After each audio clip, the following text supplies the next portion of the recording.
All right, we continue on here with the opening drive with Southeastern and Coach Frank Scelfo, along with student athletes Brockhim Wicks and Jhy Orgeron. Did I pronounce that right, Jhy? All right, here we go.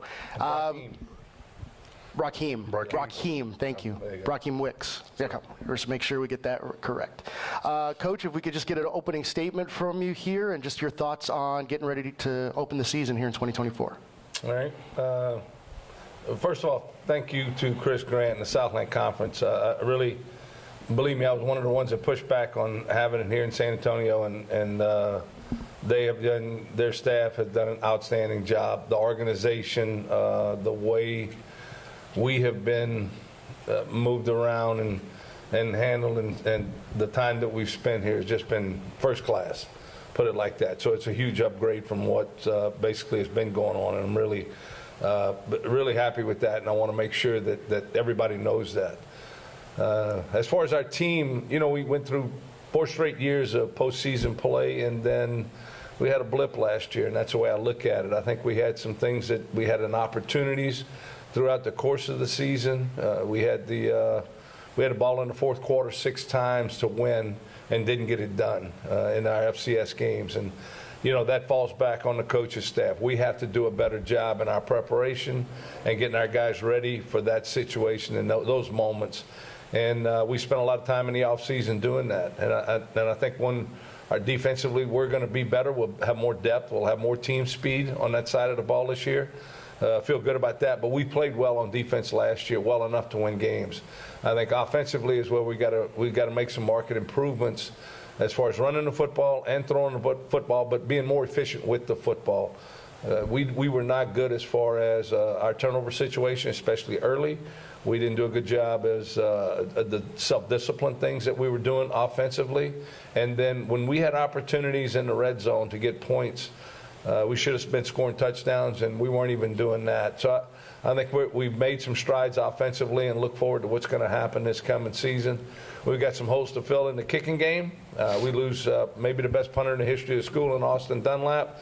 We've got a couple of guys that are really looking for consistency, but really have some talented legs. I think Raleigh Callahan will be fine as our kicker. And, you know, so our special teams we feel good about because of the talent level that we have on our football team. We've got, and the reason I brought these 2 guys here, we've got so many guys who have been loyal to our program. Brock's going into his 6th season, Jhy in his 5th season, and I think that's where the standard is in our program. Our guys don't like to leave. You know, our guys like being there. They like the culture. They enjoy being on this football team, going to work every day, and we work. And so I think that's something that's extremely important for us from a culture standpoint. These guys lead it, and they take the locker room where it needs to go, and there's such a positive influence on everybody to do what's right when it's time to do the right thing. So I'm looking forward to this season. I know the schedule's demanding early on. It's demanding when it gets to conference play too. That's not everybody, you kind of break it. You don't worry about all that stuff. You play each week and you prepare each week to make sure that we can get the things done that we need to get done. You mentioned the loyalty from the players in your program. That's kind of rare in this era of college football. That we get a lot of movement. So to the student athletes here, Brock and Jhy, you can take turns on answering this question. Coach talked about your leadership and what you're going to continue to bring to the program. In terms of trying to maintain that stability and that culture, how important is that to you? Going into this season. I'd say it's pretty important. You know, last year we had guys that worked hard but not really vocal guys, and this year, you know, our coach was like, man, we need to have more leadership in the room, and we older guys now, so we just got to be more vocal and just work hard every day. Just looking to keep the guys together, just get better every day. Don't take it a day at a time. You know, don't look over the rope. Just stay together, honestly. Just stick as a team. Coach, I'll come back to you. You mentioned being in so many games late in the games, just weren't able to finish. Going through those types of games and understanding you were right there, just maybe one play away from a different outcome, how much does going through that help you for the upcoming season, especially with so many returning guys? I think everybody always benefits from all the experiences that you go through. whether we had won them or lost them, being in those situations is always a good one. You try to create those in practice, right? You script them, you build those situations during the course of a practice so that your guys experience them prior to going out there on game day, and you hope that they can learn from it. It's good for the coaches too, right? You got to make a play call in a short period of time, or clock's ticking down on both sides of the ball, even special teams. You try to recreate those situations during the course of a practice so that when you get to the game, you can benefit from it. How many guys we got coming back that were in that situation? You have to go back and count them. I don't know, 50% maybe, because of the transitioning that takes place. So you got new guys coming and going. Have they been in those situations before? Those are things that you got to look at. But that's why practice is so important. And we put everything that we do is based on practice. And to the student athletes, Jhy, we'll start with you on this one. Just kind of in that same vein, going through those situations, knowing you were a play away, 2 plays away from having a completely different record. How does that motivate you? How does that help you kind of refocus for this year, knowing that those situations, should they come up, could be different? Yeah, it was a rough season last year, but, you know, the motto this season since spring ball and all has been do more. And I'd say we've pretty bought into the process pretty well, and we've been working pretty hard every day. Brockhim, same question. I feel like last season showed us that we can't take things for granted. You know, we should just want to win, you know, do things the right way, do more, as he said, and just come out on top. Could you mention the schedule being daunting early, and obviously into the Southland? It's a new look Southland. You've got Stephen F. Austin coming back into the fold here. UTRGV is going to join next year. Things are looking on the upward swing for this Southland Conference, and it's really becoming one of the premier football conferences in FCS football again.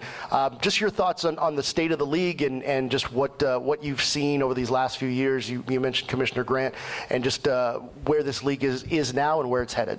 Yeah, when you look at what Chris is trying to do on a national scale, that's where you really have to step back and realize maybe we don't get enough credit down here. When you go, and our coaches know, when you go on the road in this conference, man, it's tough to win. You better bring your A game, and you got to hold serve at home and figure out a way to steal some on the road if you want to win this thing. But then on a national scale, that's what's so important for us to play. To be able to go play in Eastern Washington or South Dakota State. That's where we want to be, right? We want to win the national championship. We want to go back to back. We dream about all the things that they're doing right now. Well, for us to do that, we've got to go play those guys, but we've got to go win. We can't just go play and then be happy with a close loss. We got to figure out a way to win those games, and if we do that, then it puts us on that national level. But I think our entire conference, when you look at the new coaches that are coming in, these guys we got some veterans, some experience, some guys that had a lot of success at other places. And because of that, you're going to see an upgrade in the type of football that the conference is playing again this year. This conference has continued to grow since I've been through. It's my 7th season, and each year it gets tougher and tougher and tougher. So you're seeing upgrades in the coaching at each school. You're seeing more as far as the investment from the universities, the presidents, and athletic directors, understanding how important it is for football in this conference. And gentlemen, do you think that this conference gets enough credit for how difficult it is week in and week out? I'd say no, but after this year, you know, we win some FBS games and all, I think we get on the map pretty well. Brockhim? Same as him. I feel like they don't respect us as much as these other conferences, but we'll get the attention that we need. Coach, you made a change in your coaching staff. Your son Anthony is now your offensive coordinator. You had a chance to visit yesterday and talk about that. What does that mean to you to have your son? You know, he's been in your program here for a while now, but to take that role, and what are those conversations like now with him being your OC? Yeah, they haven't changed. You know, I think when you look at him and his growth as a coach and what he's been able to do, I've followed him obviously his entire career, right? I know what type of competitor he is. I know his intelligence level. This guy's never lost in his life. He's always learned how to win. He's always figured out a way to win. And because of that, that's what I know what I'm getting in a coach, right? And that's the same thing. Plus, he knows what I want. He knows the standards that we have, not only in our program, because he's been in it prior to, and he knows our players, and our players know him. but he understands what I want morally. He understands but people need to be treated and how you grow. This is my profession. This is my dad's profession, my brother's profession, my nephew's profession, that we grew up in this profession, and he has too. And he knows the standards that it takes to really be good. And probably more than anything else, look, he's got 3 beautiful kids, and they mine now. I got them. And that's what I'm at. In fact, I don't know if the cameras get it, but I got their faces on my socks. I got 2 of them. I got Sal and Giovanni's. He's got 3. Alessi, I don't have a third leg, so he didn't get a pair of socks. But, it is cool. We keep them around, right? So they're around. But as far as professionally, this guy's he's a good coach, and you're going to see some, I think we'll have some immediate results this season. Do you keep the football in the locker room and in the office, and at the dinner table, Thanksgiving table, you leave football away? It falls out sometimes. It does fall out sometimes. We didn't grow up coloring. We didn't grow up watching TV. We didn't grow up reading books to each other. That's not. My family didn't grow up. My kids didn't grow up that way. We were outside playing. We're doing stuff, and his kids are like that. And the communication is competitive, and we're going to figure out a way to win, whether we're at home or in the offices. But the office is that's what it's there for, is to work. And then when we finish working, then we can kind of go about our business as far as family's concerned. Every coach and every player that's going to come up to the dais here, they're going to say we want to win every game. And when we ask the goals question, outside of the wins, Coach, what are some of the things you would like to see accomplished, especially in the early stretch of the season? And they'll tell you, I never talk about wins and losses. I don't know how that's going to come out. I tell them, play as hard as you can and look up at the scoreboard at the end, and it'll tell us what we need to know. I think the most important thing is to continue to grow and develop each and every week and build good days on top of good days. And if you're stacking good days on top of each other, you're eventually going to get to where you want to go. We don't want to play our best ball against Tulane in the first game. I hope we play well. We're going to prepare that way. We're going to prepare to be the best that we can be at that time. But we need to continue to grow and play our best ball at the end of the season as we continue to improve and stack good days on top. The experience level is going to continue to get better. We're going to continue to get better as the season goes on. So I don't think it's something that you look at and you go, okay, we didn't win this week. It was a failure. Let's go to next week. That's not it. There's always positive to take out of everything that you do. And that the only way you're going to find out if you can do it is to continue to try and work hard at it. Brockhim, is there anything from a player's perspective that's particularly galvanizing this team in terms of goals, especially in the early stretch of the season, considering how you started last year? Honestly, no. We just, as what Coach said, we're just looking to get better day by day, and hopefully we get to where we need to be at the end of the season. Brock? Same thing? Yes, sir. Yeah. I would say, from the hometown, everybody's just keep asking me, like, oh, y'all got a rough schedule. What game are you looking forward to the most? And I tell them everybody the same thing. It's the next one, It's just a football game. It's just another game, another week. Just got to get in the lab and go to work. This is a kind of interesting question. Coach talked about being here in San Antonio at this particular event. You see all the coaches, walking around, the student athletes walking around. You guys, I'm not sure if you had the opportunity to be at media days before, but just in terms of being a part of this in the kickoff part of the season, just what your thoughts of the experience? Nah, it's an honor, man. I mean, it's an honor. Never been in San Antonio for a weekend trip. Treated first class. It's a great opportunity, and I'm enjoying it so far. Brockhim? It's been very good so far. I enjoyed my time out here. Just excited, ready to get back to Hammond, America. There you go.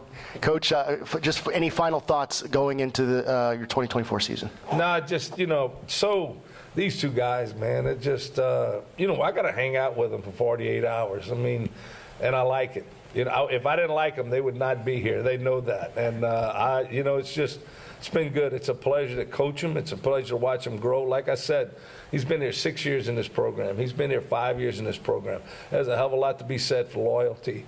When it comes to those guys being able to grow up in that program and stay with those schools, they could have left. They could have gone somewhere else. They didn't.